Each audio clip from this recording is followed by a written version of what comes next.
Bonjour à tous. Bonjour à vous deux, Casimir, Mathieu. Bonjour Stéphanie. Très heureuse d'être ici avec vous aujourd'hui, parler d'un sujet d'actualité qui évolue rapidement. Tu vas pouvoir nous le dire un peu plus en détail. Oui. Le cyber, le fameux cyber qu'on entend parler de plus en plus. Rencontre informelle, oui. Vous êtes d'accord? Pour démystifier un petit peu cet univers-là qu'on entend parler, comme je disais, là, de plus en plus. Commençons, si vous le voulez bien, par une petite présentation peut-être de ce qu'on a fait, d'où on vient. OK, bien excellent. Bien écoute, je peux commencer. En fait, oui, on va parler de cyber aujourd'hui, cyber-risque, cyber-assurance, qu'on va venir définir un peu plus tard. Moi, en fait, je suis courtier d'assurance chez MP2B, qu'on va vous parler un petit peu plus tard également. Et puis, ben moi, ça va faire bientôt, je pense, 17 ou 18 Déjà? ans que je suis courtier. Et puis, donc, j'ai toujours été dans le milieu de l'assurance depuis la fin de mes études.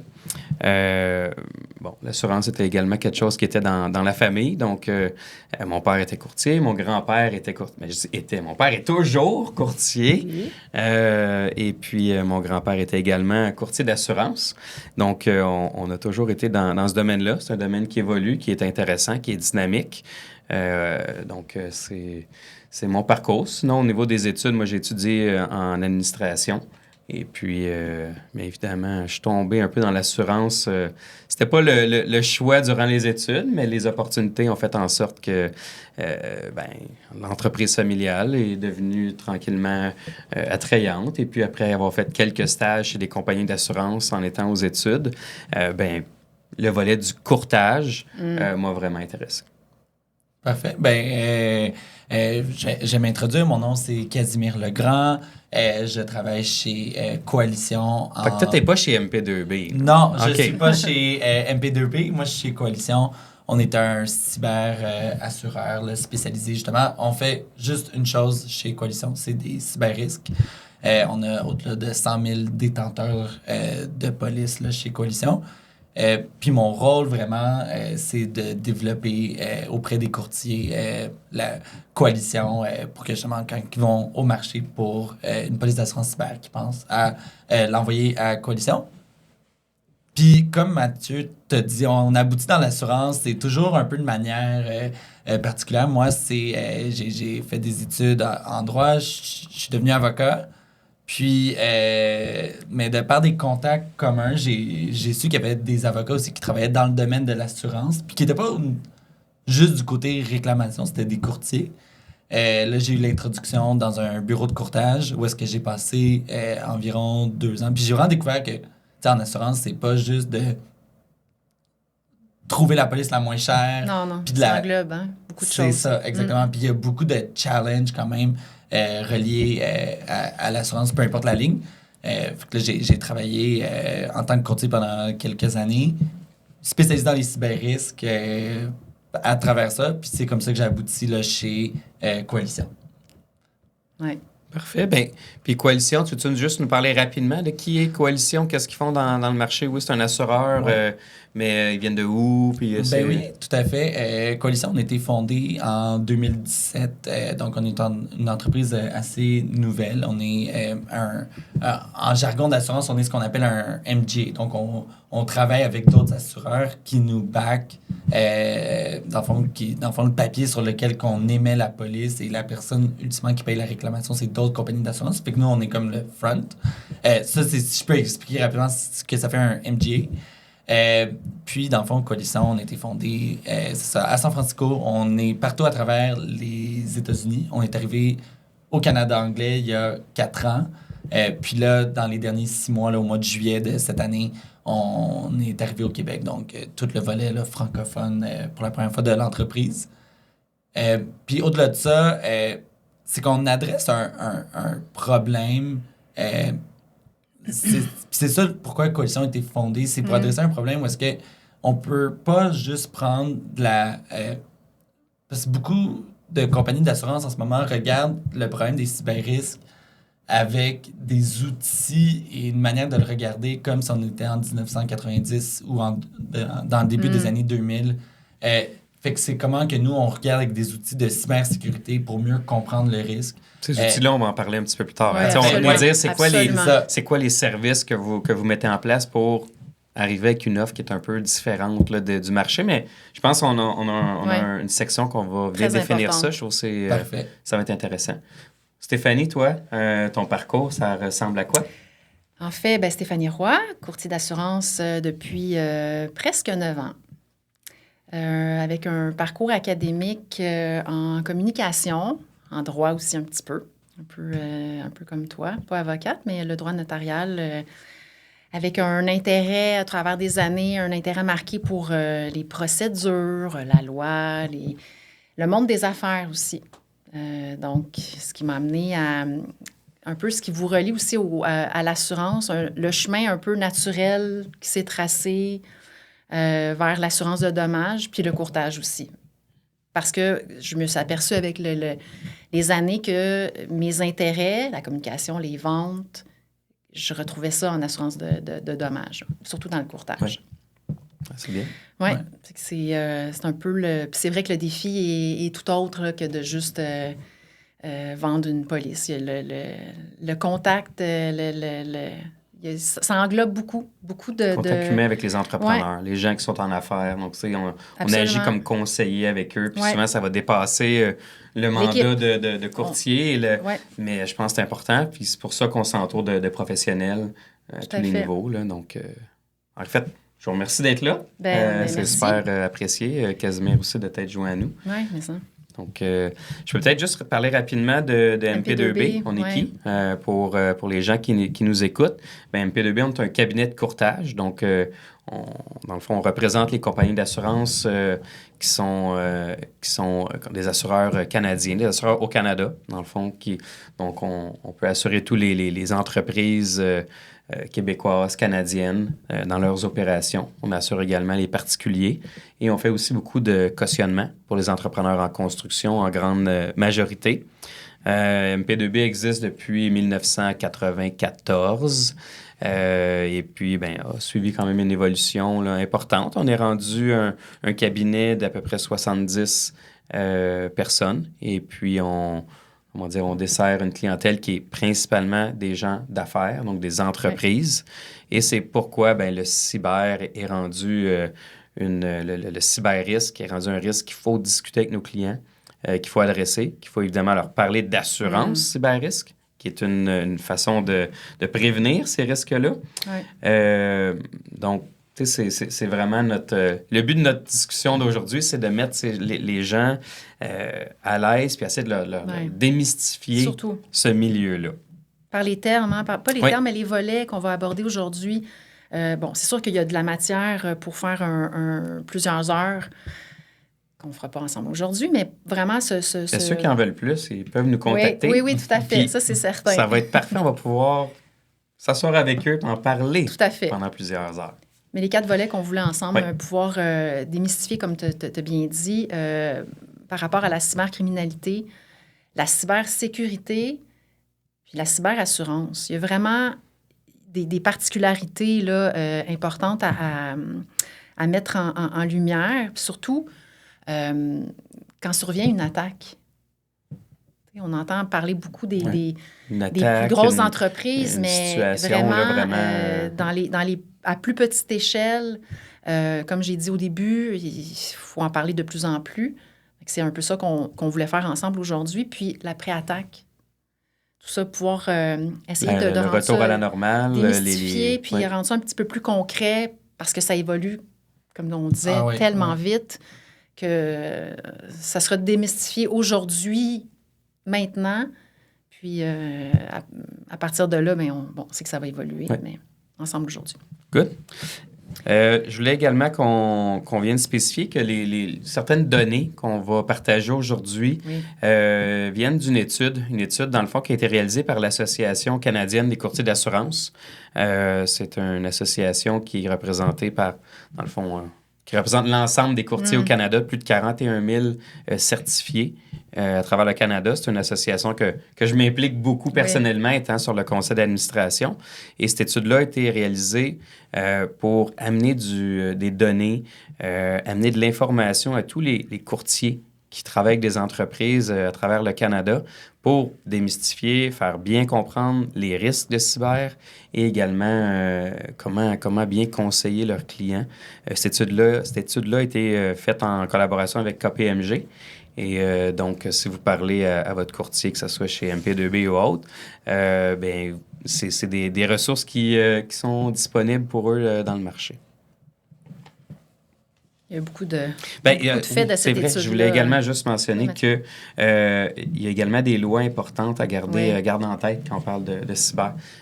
Au Québec, on a évidemment la loi 25 là, qui a été mise en place dans les dernières années, puis au niveau fédéral, le C27, qui a une influence importante au niveau des entreprises, au niveau de la collecte de données, la sécurité des données ou des conséquences en cas de perte de données, les responsabilités des entreprises. Ouais, je sais que les gens qui nous écoutent ont une connaissance possiblement plus fine de ces lois-là, mais la cyberassurance est une façon de venir supporter les entreprises dans ces cas-là.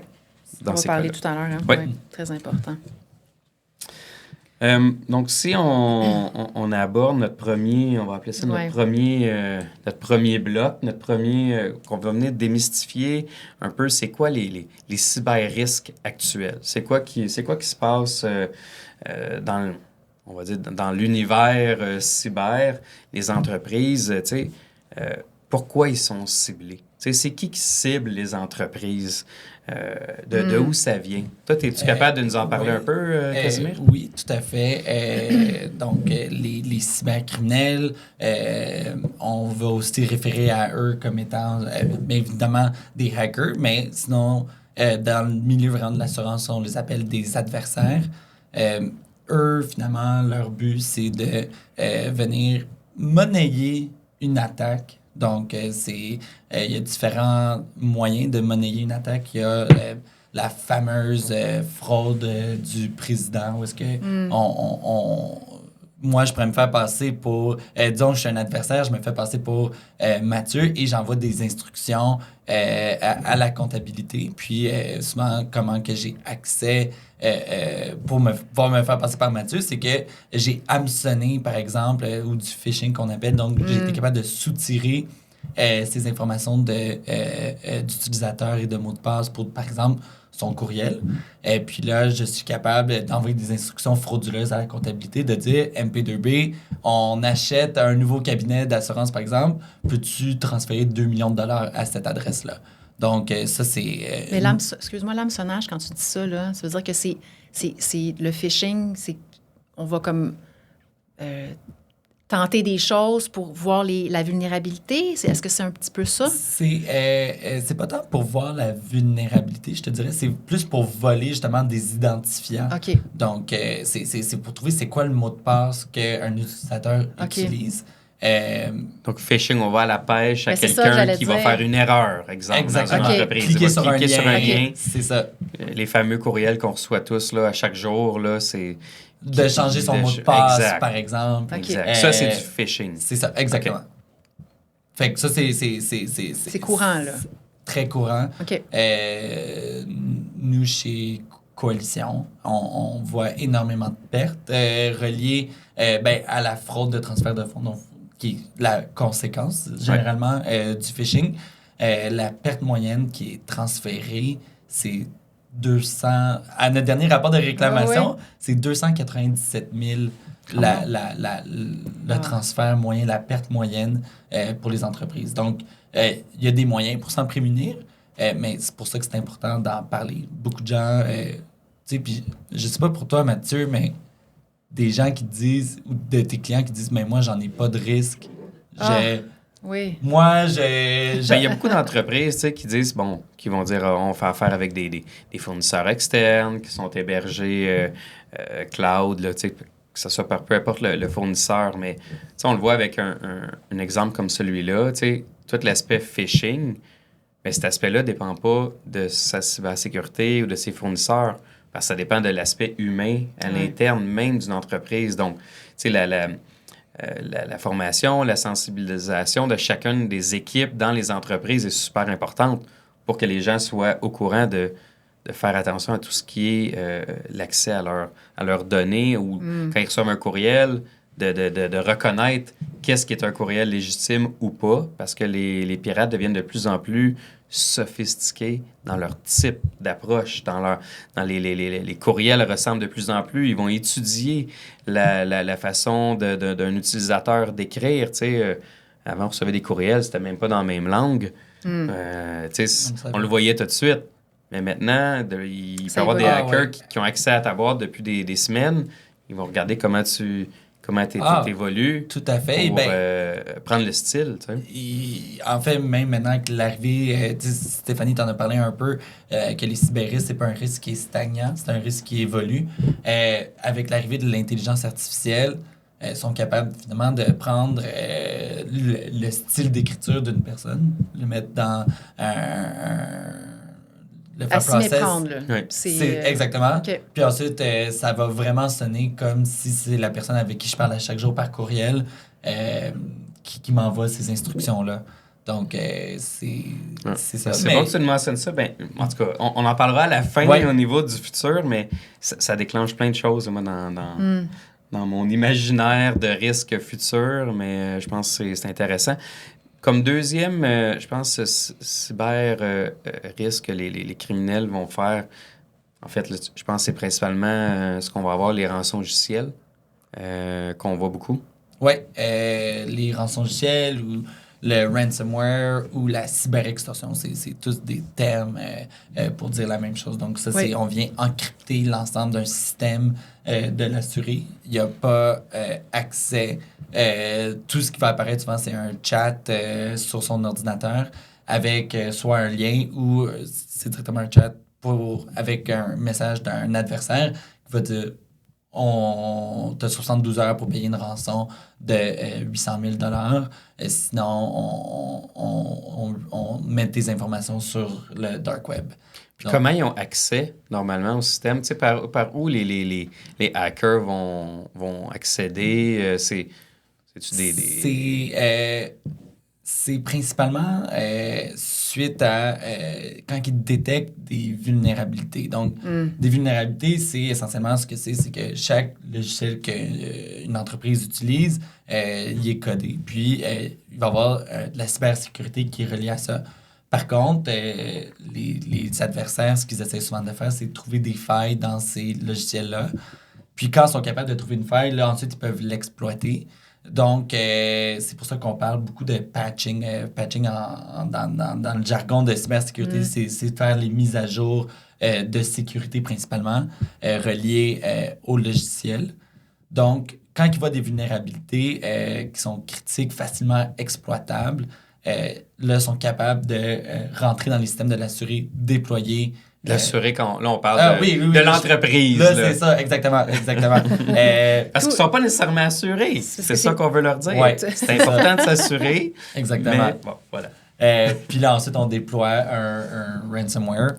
Des fois, ce qui est intéressant, pour avoir un toucher plus tard, c'est est-ce qu'ils sont capables de voler puis d'extraire l'information ou ils font juste l'encrypter. Mais on va en toucher un peu plus tard. Tu as mentionné excuse-moi Mathieu, c'est parce que tu as mentionné un point qu'on entend parler, mais peut-être si tu pouvais développer un peu sur le dark web. Oui. C'est quoi? C'est le web...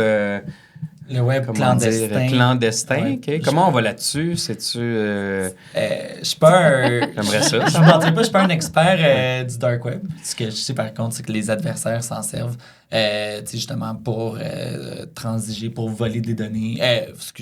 Pas voler des données, mais pour vendre des données.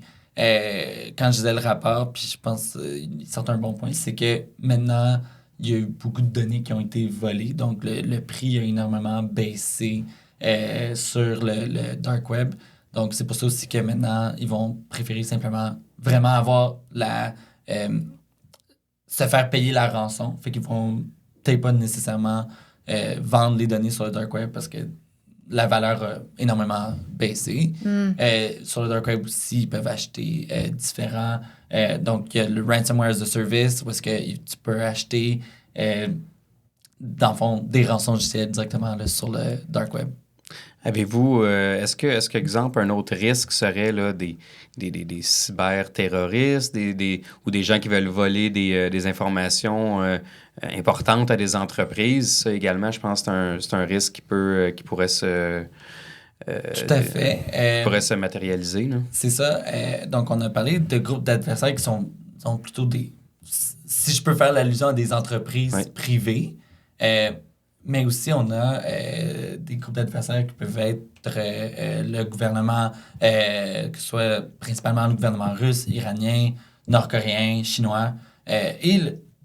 Inversement, le gouvernement américain aussi va lancer des attaques sur différents contre ces adversaires-là.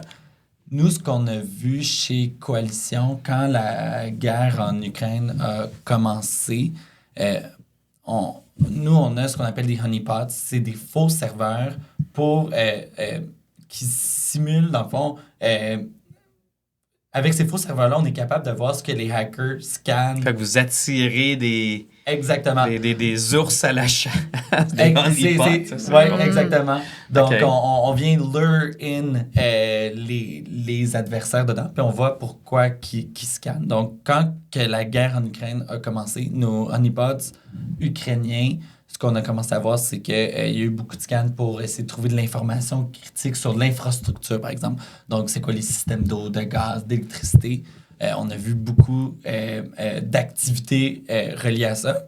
Puis sur nos honeypots russes, ce qu'on a vu, c'est beaucoup de scanning qui a été fait par des noms de domaine européens principalement pour lancer des attaques, par exemple, de déni de service. Ça, c'est essentiellement quand tu fais crasher un site web en l'overloadant de demandes. De demandes, OK. Ouais. On est totalement ailleurs. Hein. C'est incroyable. C'est ce que je m'aperçois par rapport même à l'étude. C'est extrêmement lucratif. Hein. C'est une entreprise qui devient de plus en plus lucrative pour ces cybercriminels-là, pour ces entreprises-là ou pour les États-nations, comme tu mentionnais. C'est énorme. Oui, on n'est plus à petite échelle. C'est plus le geek dans son sous-sol qu'on imagine. Là, c'est des professionnels, c'est professionnalisé comme opération. Tout à fait. On a des gens très intelligents qui travaillent dans la cybersécurité, par exemple, à Silicon Valley, où est-ce que eux, leur travail, c'est de mettre à jour les applications, qu'est-ce qu'on peut faire de mieux en cybersécurité, mais eux aussi, de leur côté, tentent toujours de déjouer. Et c'est vraiment chaque côté, finalement, répond et avance en réponse à l'autre. Incroyable. Je pense qu'on a mis bien la table là, en faisant le tour un peu de l'univers des cyber-risques. Nous, notre rôle dans ça, comme courtier, comme assureur, c'est qu'on veut aider les entreprises à se protéger. On ne va pas protéger leur système informatique, malgré qu'il y a peut-être des choses que Coalition fait à cet égard-là, que tu pourras nous parler. Mais nous, notre rôle, c'est de leur offrir une protection. Puis la protection qu'on peut leur offrir, c'est une assurance contre les cyber-risques. Donc, on ne va pas nécessairement les contrer avant qu'ils arrivent, malgré qu'on fait un travail de collecte d'informations et de s'assurer qu'ils ont les systèmes en place. Mais souvent, c'est quand il y a une attaque. Donc, l'assurance sert à venir les protéger. Puis évidemment, il y a beaucoup d'entreprises qui vont penser que, les pirates vont seulement s'attaquer aux multinationales, aux grandes entreprises. Oui, c'est vrai ce qu'on voit dans les médias, qu'on va voir les plus gros cas, les compagnies d'assurance qui se font hacker, les banques, les très grands noms de ce monde. Mais la plupart des attaques qui se passent à tous les jours sont auprès de PME. Plus petite échelle, hein? Oui. Oui. Puis la raison pour laquelle on voit ça, c'est qu'il faut toujours distinguer c'est quoi une cible d'opportunité puis une cible de choix. Une cible de choix, ce sont les grosses entreprises qui vont payer des rançons à des montants vraiment élevés généralement, qui vont avoir beaucoup de data. On parle de quoi? De millions, de milliers? Oui, bien, souvent, les chiffres ne sont pas nécessairement publics, mais tu sais, dans le MGM, qui est un réseau d'hôtels et de casinos, ils ont été victimes d'un ransomware event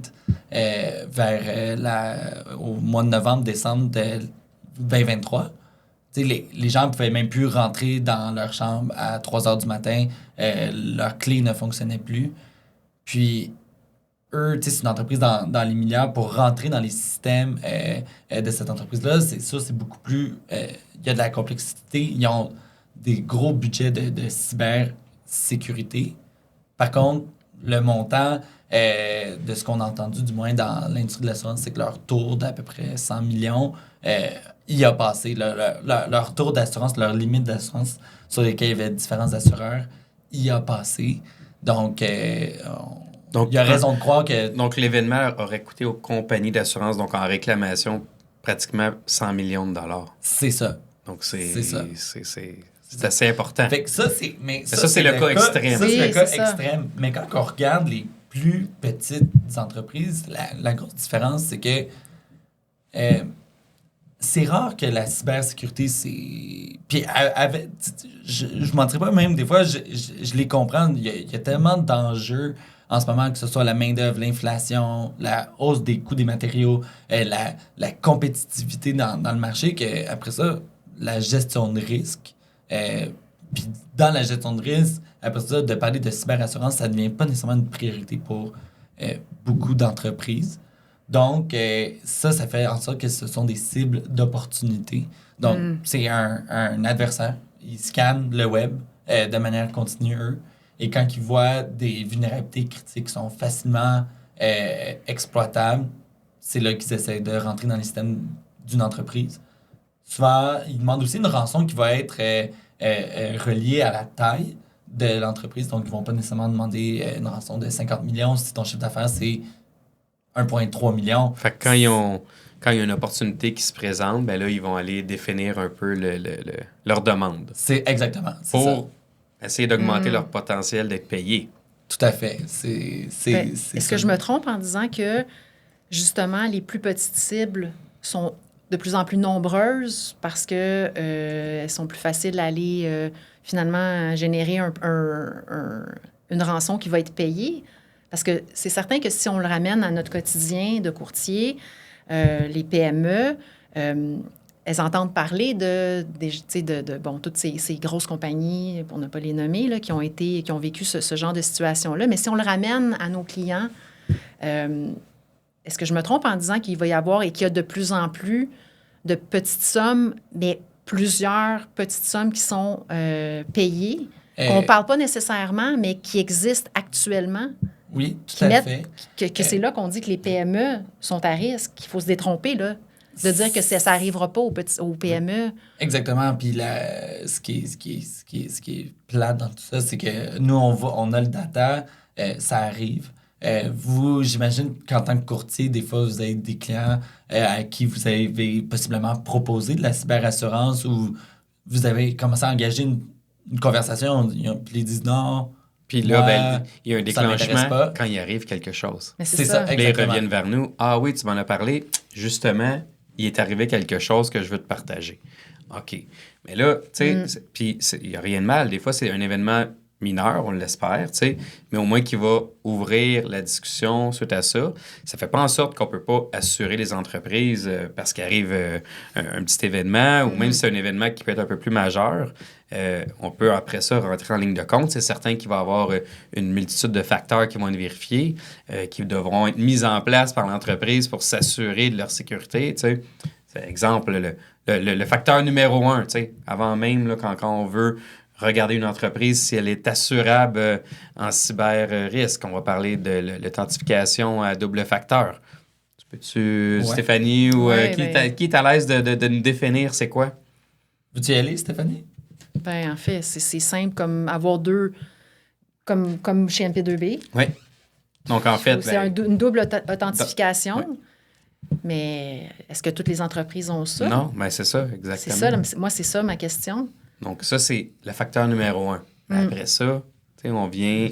C'est exactement. Il y a différents facteurs, mais l'authentification multifactorielle, on pourrait jamais le dire assez haut et fort. Surtout si vous êtes sur Office 365 ou Google Office avec Gmail. C'est un bouton à aller cliquer dessus, puis l'authentification multifactorielle va être activée pour vos courriels. C'est pas...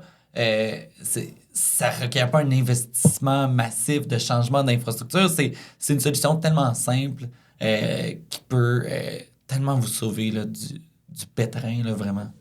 Puis, est-ce que tous les appareils, tous les systèmes des assurés devraient comporter des assurés des entreprises devraient comporter ce volet-là? Tu sais, on pense aux appareils cellulaires, on pense à toutes les applications que les gens utilisent. De plus en plus, on nous propose de mettre...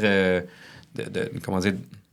De mettre de l'activer. Ouais. Fait que c'est très important qu'on l'active. Oui, dans un monde idéal, oui. Mais on sait que c'est pas le cas, malheureusement. Ouais.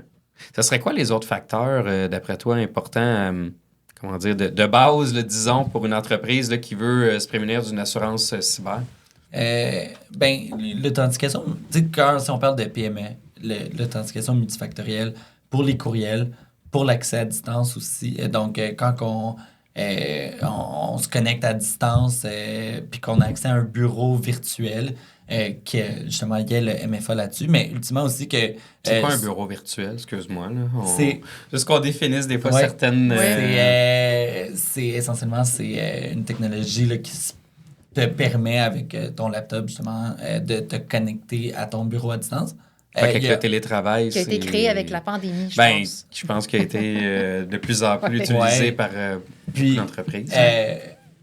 Puis nous, ce qu'on voit chez Coalition, c'est que le RDP, le Remote Desktop Provider, qui est le bureau virtuel, idéalement, c'est de le cacher de l'Internet. Quand il est exposé à l'Internet, ça peut être facilement exploitable, même s'il y a le MFA dessus. Nous, en fait, on décline tous les risques parce qu'il y a un OpenRDP qui est exposé à l'Internet. Parce qu'on sait que même s'il y a l'authentification multifactorielle, ça peut être contourné assez facilement. Donc, ça, c'est vraiment un des premiers points. Là. Fait que c'est un red flag, dans le fond, pour au niveau de l'assurance cyber. C'est une fissure qui ferait en sorte que on pourrait aller Fait que ceux qui réfléchissent à leur infrastructure IT... de parler de ce que tu viens de nous expliquer à leurs fournisseurs ou leurs gens à l'interne, c'est important. C'est ça, exactement. Ensuite, je dirais en termes de contrôle, là, le deuxième plus important, c'est d'avoir des backups qui sont ségrégés, séparés du réseau principal. La raison pour laquelle on demande qu'ils soient séparés, c'est que si tu as des backups puis que tu subis un événement de rançongiciel puis que tes backups sont sur ton même serveur, ils risquent d'être encryptés aussi.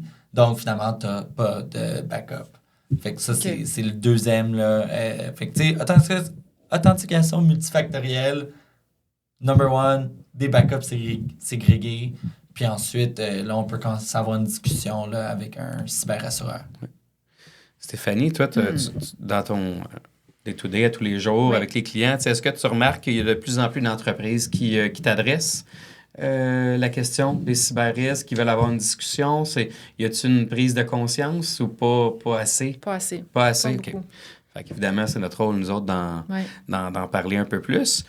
Avec les mêmes objections qui reviennent souvent. Exact. Tu es confronté à ça, toi aussi. Mais, tu sais, si on parle là, des impacts possibles, tu sais, les impacts possibles d'une entreprise, tu sais, il y a l'arrêt du système informatique, il y a, la perte de fonds en termes de cybercriminalité, s'il y a un transfert de fonds.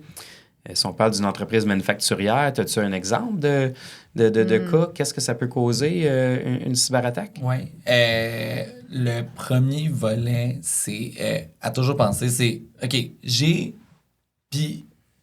un événement de rançongiciel, je n'ai plus accès à mes systèmes. Mais moi, je suis une entreprise manufacturière là, je peux même plus produire. Tu sais, même dans le manufacturier, maintenant, c'est connecté à l'Internet. Ils vont avoir de la machinerie qui se sert du système, justement, pour opérer.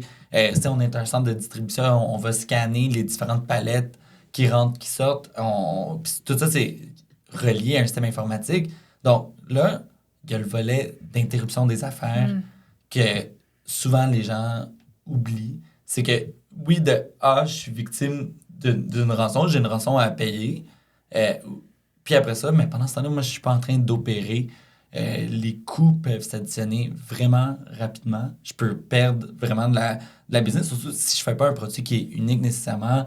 Mes clients peuvent aller chez mes compétiteurs puis s'approvisionner. Donc, ça affecte toute la chaîne. Exactement. Ça peut affecter la chaîne d'approvisionnement. Client, approvisionnement. C'est ça. La perte financière devient plus que la rançon. Elle découle Exactement. de ça plusieurs... peut aller super rapidement. Ouais. Puis ensuite de ça, là, on rajoute toute l'équipe de forensics qui vient justement essayer de découvrir d'où la perte provient, qu'est-ce qui a été compromis comme système, comment ça a notre stratégie pour remettre les systèmes en ligne. Après ça, on a même des avocats spécialisés qui viennent justement un peu avec les corps arrière de la perte. Puis là, je pense que je m'avance, parce que je sais qu'on en parle un peu plus loin. Oui. Mais ça, c'est un exemple de réclamation super générique, mais l'idée, c'est que ça peut toucher toutes les industries. Ouais. Il n'y a aucune industrie qui dit, qu'on parle d'industrie de l'événementiel, des spectacles, qu'on parle de la construction, manufacturier, comme on a dit, le transport, la logistique, c'est partout. S'il y a un arrêt des systèmes informatiques, ça bloque leurs opérations et puis il y a une perte potentielle financière importante. Même s'il n'y a pas de rançon à payer puis qu'on doit refaire les systèmes, puis je veux dire, en moyenne, une entreprise, combien de temps va être arrêtée suivant une attaque? C'est une bonne question. J'ai pas les chiffres exacts. Nous, ce qu'on voit, c'est que la perte moyenne pour une attaque de rançon logicielle, c'est autour de 350 à 400 000. Donc ça vient dire aussi qu'on ne paye pas la rançon à coup ça. Donc, si le data n'a pas été exfiltré, donc si on n'a pas pris les données et qu'ils ont été capables finalement de les amener dans leur propre serveur pour ensuite les déployer sur le dark web, s'il n'y a pas eu de exfiltration des données, ben là, on est capable de restaurer avec les backups, par exemple. On est capable également des fois de trouver les clés pour désencrypter. Donc, il y a différents moyens. Mais quand même, c'est ça. On parle quand même de 350 000. C'est de l'argent, ça fait mal à une entreprise. C'est pas toutes les entreprises qui ont un cash flow disponible de 350 000 pour être capable de répondre à ça, puis aller voir une institution financière avec une situation comme ça, c'est pas... Mais c'est un peu les deux questions, je pense, qu'une entreprise doit se poser. Oui. C'est est-ce que les gens en place sont en mesure de pouvoir maîtriser cette hémorragie-là, cette attaque-là? Puis est-ce que l'entreprise a les moyens financiers de pouvoir régler le problème? Je pense que ça nous amène à la cyberassurance. Oui. Bien, exact. Puis l'importance de la cyberassurance. Je pense qu'on peut venir définir un peu une police de cyberassurance. Oui. Qu'est-ce qu'on assure de façon générale sur une police? Parce que ça paraît assez vaste, mais de façon spécifique. Là, comment on pourrait séparer ça? Mais après avoir, juste parenthèse, moi, je suis une PME, j'ai fait mes devoirs, OK? J'ai sécurisé, j'ai réglé toutes mes vulnérabilités. Mm-hmm. J'ai fait mes trucs, la double authentification et tout ça. Mes backups sont faits, sont à côté. Maintenant, je veux avoir une cyberassurance. C'est un peu ça, les étapes. Là. Ouais. La PME fait son bout de chemin maintenant, parce que ça ne veut pas dire que j'ai fait mon bout de chemin, que je ne suis pas à l'abri. Je veux dire que c'est certain que ça n'arrivera pas. C'est pas... D'accord? Oui.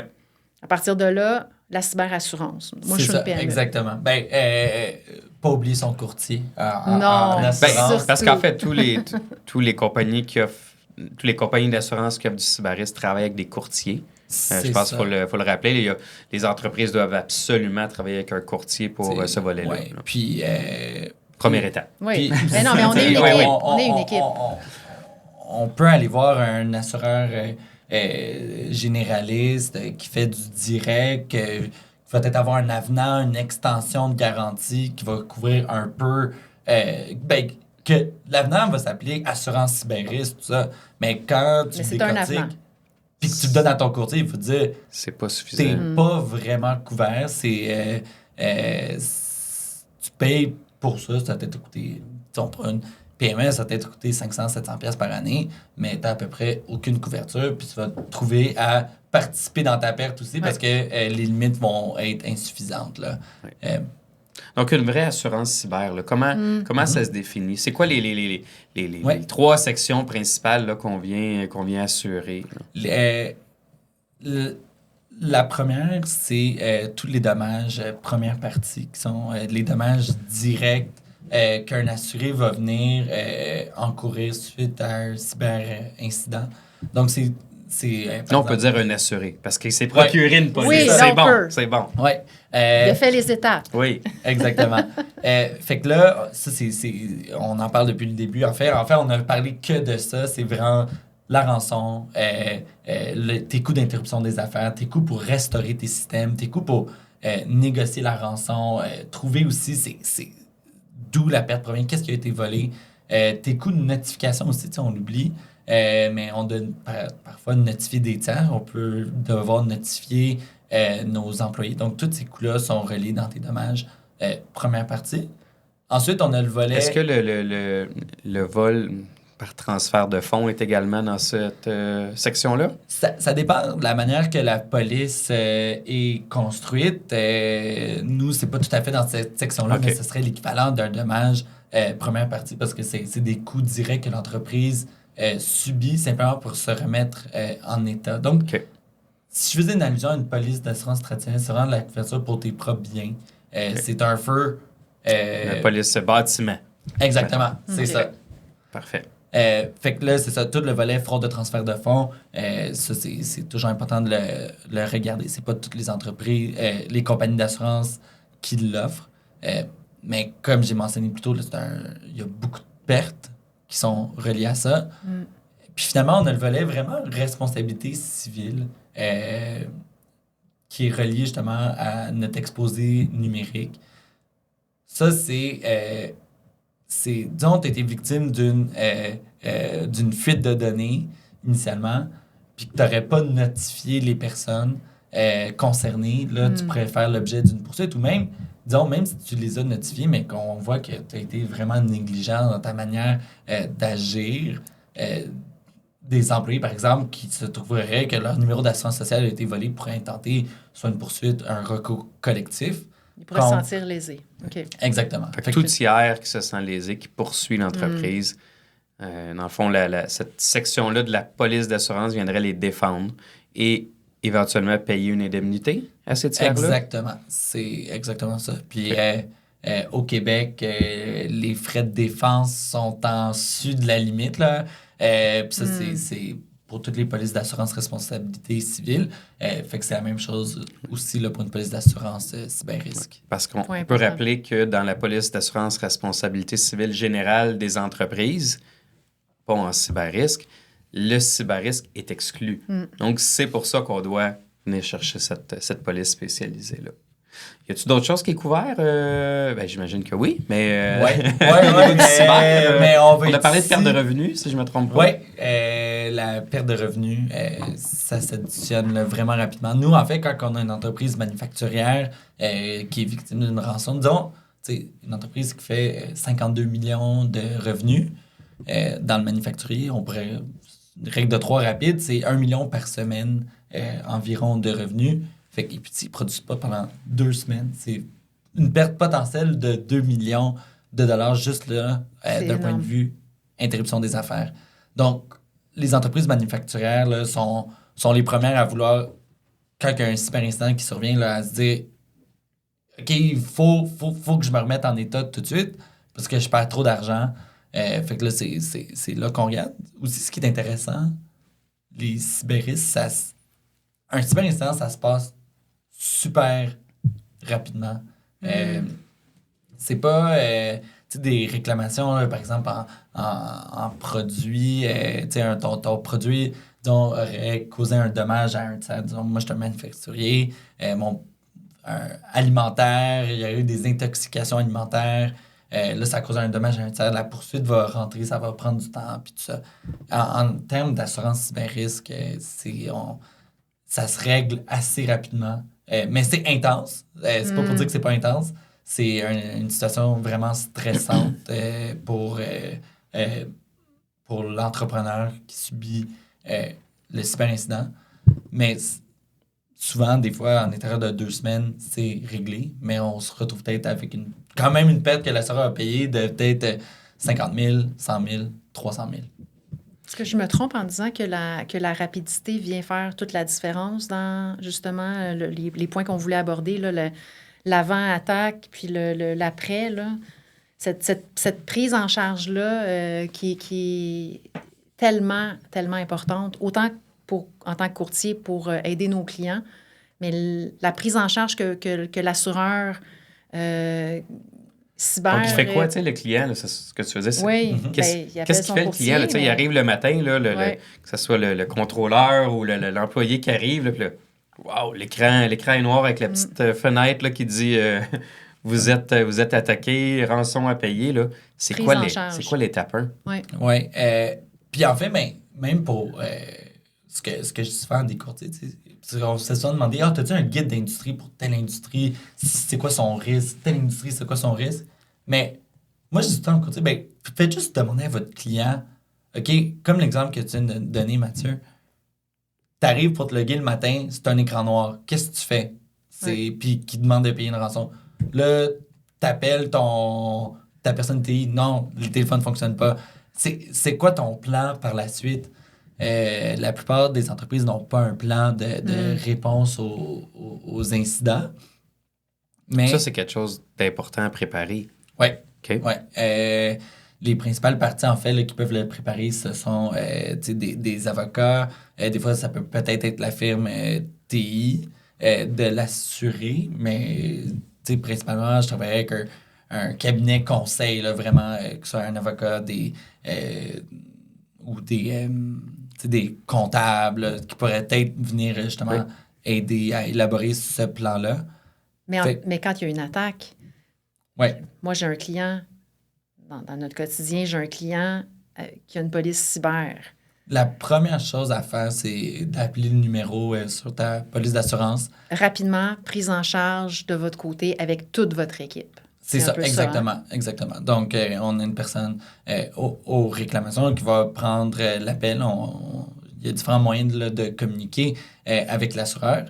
Puis ensuite, on mobilise souvent, pendant l'appel initial, on est déjà en train de mobiliser notre équipe de réponse aux incidents. Donc, les cyberassureurs, on travaille avec ce qu'on appelle des panel providers ou des prestataires de services. Ça, essentiellement, ce que c'est qu'on va avoir différentes firmes spécialisées pour répondre à l'incident. On travaille avec eux. Fait qu'on a déjà une entente sur les honoraires, sur la disponibilité, surtout. Parce que si tu appelles ton conseiller juridique pour qu'il vienne gérer ta perte, mais que finalement, lui, la personne spécialisée dans son cabinet, il y a déjà 4 autres pertes à gérer cette semaine-là. Tu peux pas t'assurer de sa disponibilité. Fait que nous, on s'assure de ce volet-là. Fait que d'avoir toujours des fournisseurs disponibles qui soient prêts à prendre en charge dès tout de suite. La première... Parce que le temps coule, hein? Le temps, ça va vite, là. C'est ça. C'est la même chose au niveau, j'imagine, du IT. On ne peut pas juste se réfugier sur les gens d'IT de l'entreprise victime. Vous avez des gens qui peuvent intervenir directement aussi. Oui, exactement. Donc, en fait, puis souvent, les personnes TI, ce sont des gens qui sont évalués beaucoup sur c'est quoi le système que j'ai, est-ce qu'il roule bien, est-ce que il n'y a pas trop de bugs, ça me coûte pas trop cher, parfait. C'est un peu ça leur offre de service. Puis oui, là-dedans, il y a un volet de cybersécurité, possiblement. Des fois oui, des fois non. On espère. On espère, oui. Mais après ça, là, on a des gens de forensics qui sont spécialisés justement pour analyser qu'est-ce qui s'est passé, qu'est-ce qui a été exploité, qu'est-ce qui a été volé comme données. Fait que ça, c'est vraiment des gens qui ne font que ça à longueur de journée. Fait que eux vont être beaucoup plus poussés que justement une personne TI. Ils vont aussi s'assurer que si on restaure des backups, on n'est pas en train de restaurer une version qui est compromise. Fait que c'est vraiment tout ça le volet. On a aussi des frais de... oui, c'est les frais de gestion de crise. Donc, ça a quoi le message puis de relations publiques? C'est quoi le message? Tu sais, disons que une entreprise qui fait du commerce direct là, vers tes clients, mais c'est quoi le message que tu envoies à tes partenaires d'affaires, à tes clients pour t'assurer que justement ils continuent d'avoir confiance envers toi comme en partenaire d'affaires? Puis ça, à chaque fois qu'on les écoute, ces gens-là de relations publiques, tu te dis, waouh, sont vraiment bons, sont à trouver les bons termes puis à rassurer le public. OK. Il doit y avoir aussi l'aspect de gestion d'une rançon. En cas de donner une rançon, c'est pas l'assuré, c'est pas l'entreprise lui-même qui va négocier avec le hacker. Donc, vous amenez des gens qui arrivent et puis qui font cette négociation-là, si on peut appeler ça comme ça? Oui, exactement. Donc, la communication souvent est assez minimale. Je vous dirais, c'est par chat. Puis... Ils ne s'appellent pas au téléphone. Puis, non, c'est... ils se font un team, non. Non, c'est... Exactement, non. C'est pas ça, c'est... mais on va s'assurer, tu sais, justement, s'il dit qu'il a volé tout le data, mais on va s'assurer est-ce que c'est vrai ou non. On va... tu sais, l'équipe de forensics puis de réponse aux incidents va demander, par exemple, des preuves. Est-ce que le data a réellement été volé? Parce notre but non plus, c'est pas de juste payer des rançons. C'est aussi de seulement devoir les payer quand on n'a pas nécessairement le choix de la payer. Donc, c'est vraiment la première solution. Quand il y a une rançon qui est payée, est-ce que les entreprises retrouvent toujours l'accès aux leurs données? Est-ce que ça arrive qu'il y ait des paiements, puis...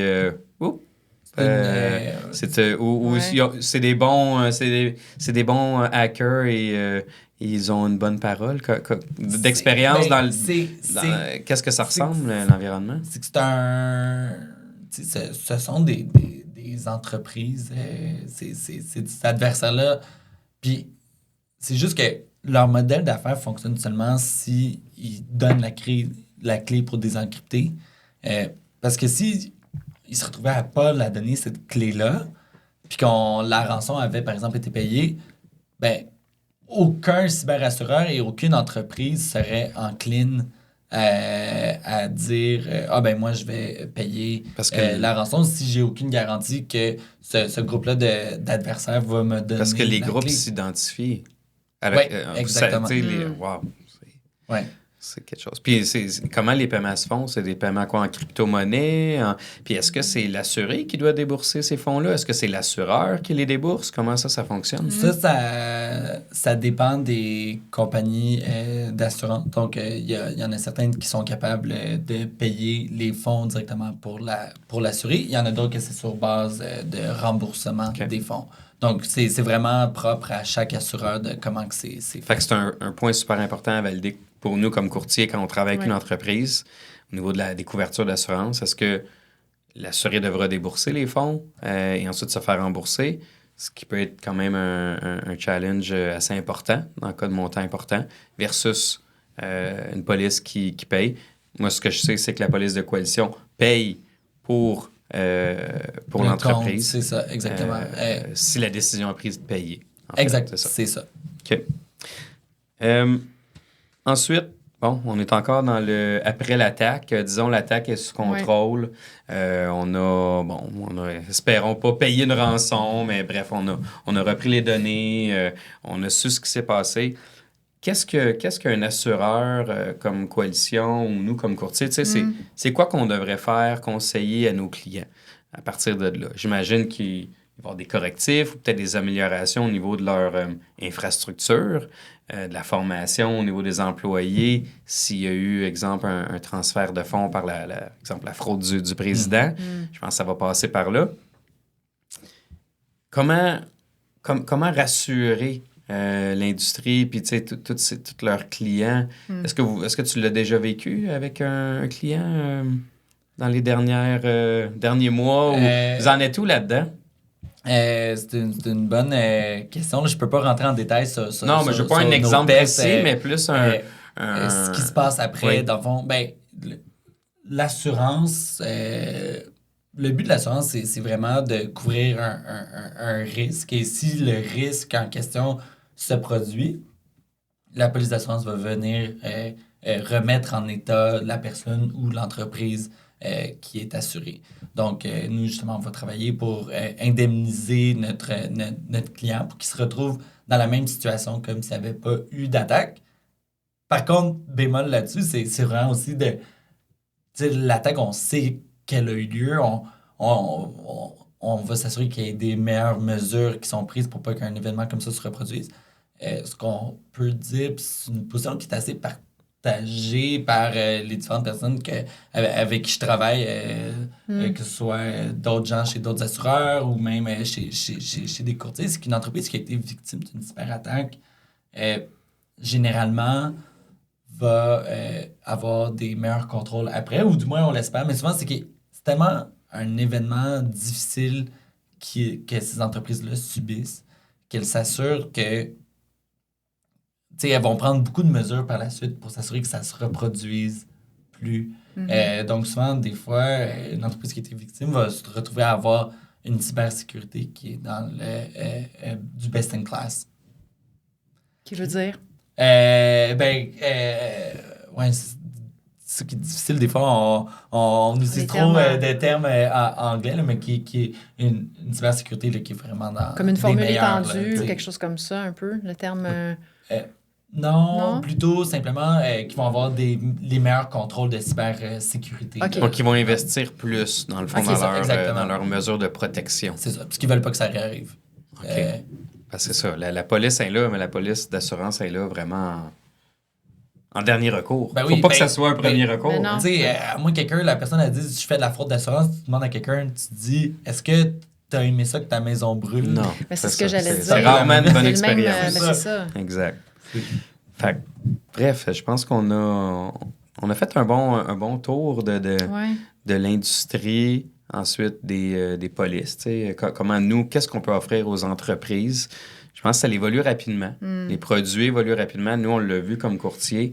On travaille avec plusieurs compagnies. Oui, Coalition est un des fournisseurs de MP2B. Par contre, on travaille avec une multitude d'assureurs. Chacun des assureurs peut avoir des produits un petit peu différents. Ça, c'est notre rôle de les analyser, de bien l'expliquer à nos clients qui sont des entreprises.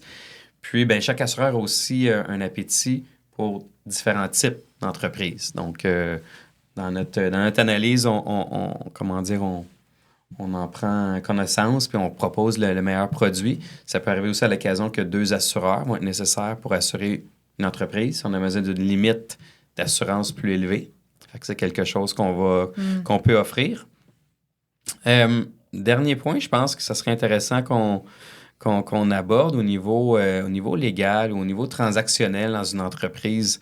Je pense que c'est important que les gens aussi gardent en tête si un entrepreneur a l'intention de vendre son entreprise ou, de l'autre côté, un acheteur veut acheter une entreprise, mais dans les vérifications qui sont faites, je pense que c'est important de valider que l'entreprise que vous voulez acquérir ou que vous voulez vendre, mais que vous soyez protégé pour le cyber-risque parce que, exemple, j'acquiers une entreprise demain matin qui se fait attaquer 1 mois, 1 semaine, 6 mois plus tard, la valeur de l'entreprise que je viens d'acquérir peut être affectée de façon assez substantielle. Donc, si les ventes baissent et puis que je ne suis pas assuré, puis qu'ils ne reviennent pas à la hauteur de qu'est-ce qui aurait dû l'être avant l'acquisition, c'est un risque important. Donc, pour tous ceux qui sont impliqués là, au niveau de l'acquisition, de la vente d'entreprise, je pense que c'est un point qu'ils devraient discuter avec le courtier d'assurance impliqué dans le dossier.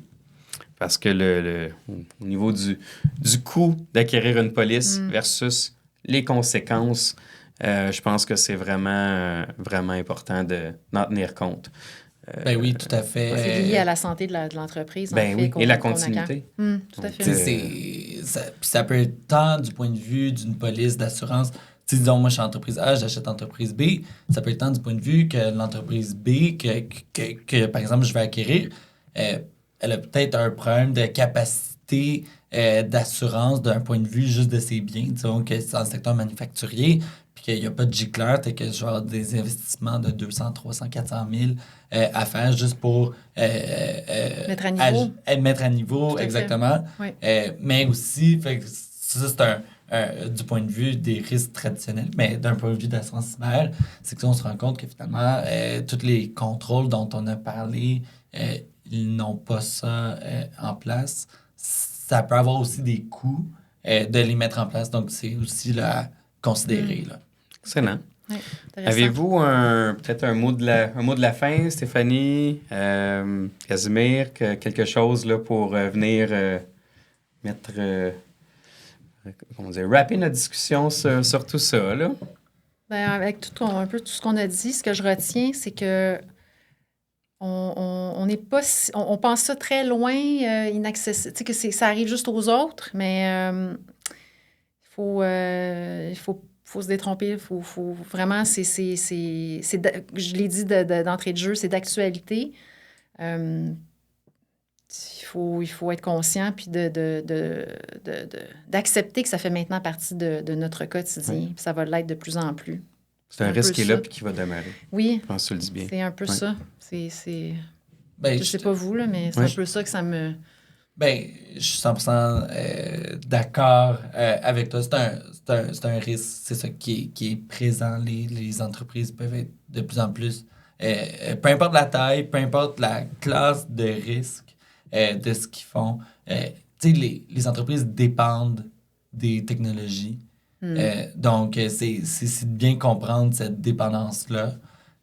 Puis, l'idéal, c'est de souscrire une police d'assurance cyber, c'est de transférer son risque moyennant une prime à une compagnie d'assurance, mais au moins de comprendre puis de réaliser ultimement qu'on a un cyber-risque. Oui, puis ça s'applique à tous. Tout à fait. Écoutez, je pense qu'on pourrait en parler encore pendant Oui. plusieurs heures, plusieurs sessions. On pense au futur, on pense à l'intelligence artificielle, au deepfake qu'on peut voir, là, des gens qui se font imiter la voix, l'image. Donc, on n'a pas parlé de ça aujourd'hui, mais ça pourrait être quelque chose qu'on traite plus tard, mais ça va être des risques qui vont se décupler. Moi, c'est un peu ça ce que je retiens. Fait qu'écoutez, je vous remercie beaucoup. Merci. Merci, Casimir. Merci, pour Stéphanie. l'invitation. Merci aussi au Studio Views de nous avoir accueillis aujourd'hui. C'est très apprécié. Puis on À une va sans prochaine doute fois, hein? continuer l'expérience. Oui. Merci.